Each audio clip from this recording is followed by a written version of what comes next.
Asian Champions League final, second leg. I think we spoke about this a few weeks ago. They've only gone and won it. Western Sydney Wanderers. Yeah, well, we left it on a bit of a cliffhanger last week. They were 1-0 up after the first leg at home in Sydney. They had to go to Riyadh, to Saudi Arabia, to take on Al-Hilal there, much fancied Al-Hilal. And they did it. They somehow played out a 0-0 draw, won it 1-0 on aggregate. How lucky were they? Scale of 1 to 10. I mean, Al-Hilal should have had 2 absolute stonewall penalties. How stonewall? We're talking Hadrian's Wall? As in, no, Great Wall of China. Like, absolutely no doubt. One, there was the player scythed down in the area, nowhere near the ball, and then the second was the goalkeeper went for the ball, missed the ball, just took the man, and this is the goalkeeper that probably should have got sent off for that, but stayed on the pitch. Popovic, I believe, is it something like 39? Keeper, player of the whole tournament as well. So a bit of a villain, bit of a hero at the same time. He was absolutely exceptional. There's one save he made in particular towards the end. It was sort of one-handed behind him. It was one of the ones where the striker was wheeling away in celebration. I think the manager turned away in celebration, and he managed to get enough of a hand to it, but it was still going towards goal, and there was that couple of seconds where you didn't know where it was going, and it just went the other side of the post, and that was pretty much in the dying moments of the game. And he made a few exceptional saves, and Sydney somehow held on and did it. Well, incredible, right? So what's this? Their 3rd year in existence, their first entry into this tournament. They've only gone and won it. I can't think of what an equivalent of that is.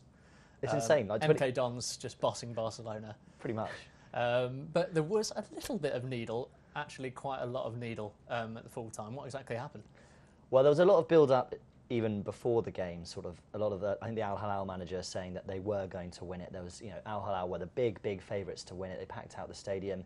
They were doing all the little tricks of, pointing lasers in the goalkeeper's eye and various things. And then towards the end of the game, I think frustration started to boil over, and an Al-Hilal player did a little bit of a headbutt on one of the Western Sydney players, who he seemed to take it quite well. Didn't really make a big deal of it, but I think at the end of the game, he mentioned it to the player and received a spit in the face. Charming. As a little. Did he mention that in turn to the player? No. I think he kind of left. Well, there was a little bit of a scuffle. It was a little bit sort of a sour scene, which was a shame because this is the historical moment in terms of it's the first Australian team to ever win the Asian Champions League.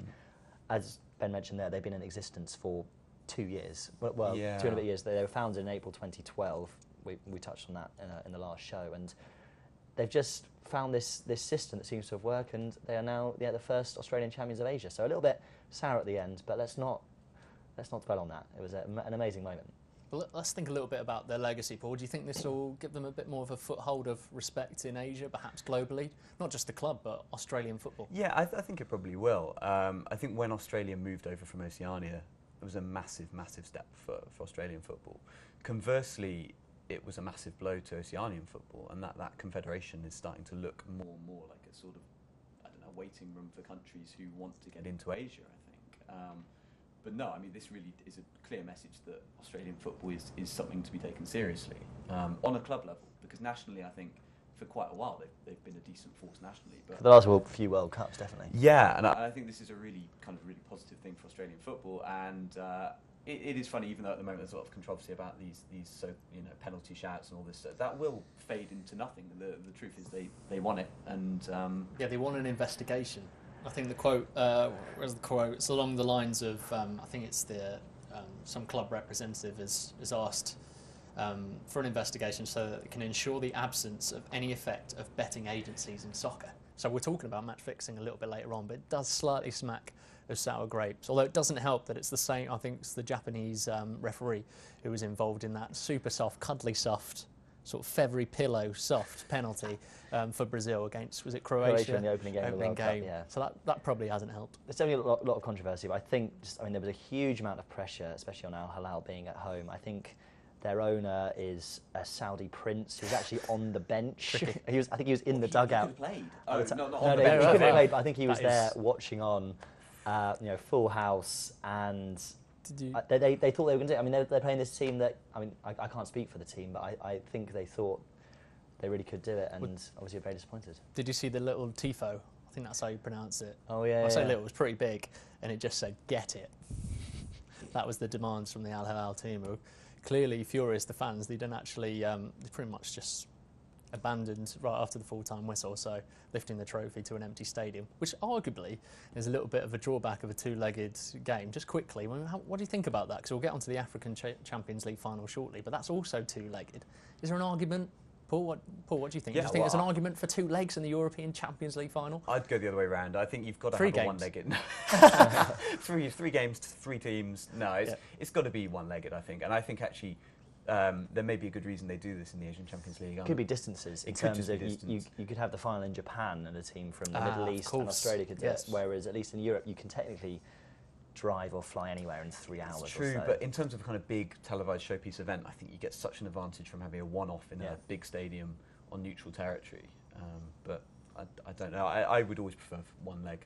Certainly not two legs for the Champions League final. It'd be like the old days of sort of the 1920s when everything had to be two legs for some reason. No, it's nice to have that showpiece at the end. Finally, on Western Sydney Wanderers, they're in the Club World Cup now. Yeah. They're going to win it, aren't they? Well, it's next month. They've got all the momentum.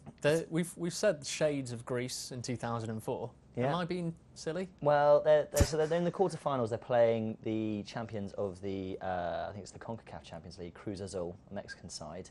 And if they get through that, they've just got the small task of Real Madrid in the semi-finals. Don't worry about it. And then from there, you probably get the winner of the Copa Libertadores in South America, which you imagine they can deal with. Really, exactly, soak up the pressure, hit them on the break. It's worked for them so far. So a few more saves behind the back, a few more penalties. Exactly, and they'll be all right. But there was a nice quote from their manager Tony Popovic, ex-Crystal Palace Tony Popovic, I think, who said, "Dreams do come true." It was lovely. You normally get that on Pop Idol or X Factor, but it was nice to see. But it happened in real life, and it was in this context. superb. Will people be after him now? You know, he's garnered a hell of a lot of respect. And apparently, this team was formed from a lot of A-League rejects. Basically, this wasn't big name signings coming in straight away into a big franchise.